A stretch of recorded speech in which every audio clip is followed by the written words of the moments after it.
మొదటగా ఈ పవిత్ర శ్లోకాన్ని భగవద్గీత అధ్యాయము 5 శ్లోకము 11ను పరిశీలిద్దాం. ఈ అధ్యాయంలో శ్రీకృష్ణుడు కర్మయోగాన్ని వివరిస్తున్నాడు.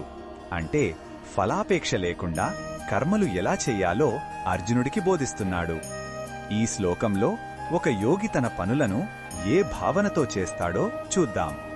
మొదటగా ఈ పవిత్ర శ్లోకాన్ని భక్తితో విందాం.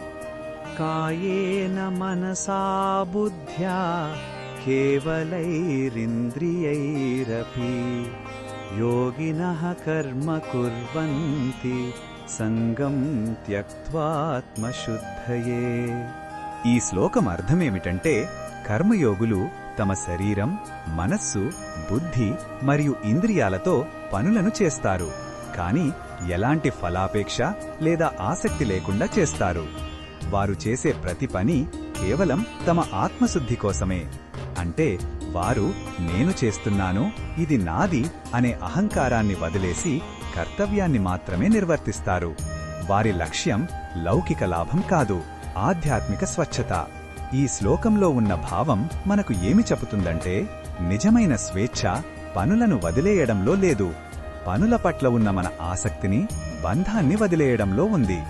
మన పని భగవంతునికి అర్పించినప్పుడు ఆ పని యొక్క ఫలితం మనల్ని బంధించదు. ఇది ఒక రకమైన నిర్మలమైన, నిస్వార్థమైన సేవాభావనను మనకు నేర్పుతుంది.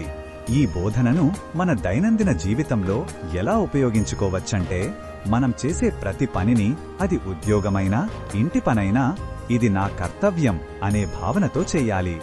ఫలితం గురించి అతిగా ఆందోళన చెందకుండా మన పూర్తి శ్రద్ధను పని మీద పెట్టాలి.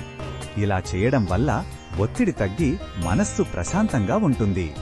ప్రతి పనిని ఒక యజ్ఞంలా భావించి చేస్తే అది మనల్ని ఆత్మశుద్ధి వైపు నడిపిస్తుంది. మరిన్ని భగవద్గీత శ్లోకాల అర్థాన్ని తెలుసుకోవాలంటే మా తదుపరి వీడియోలను తప్పకుండా చూడండి.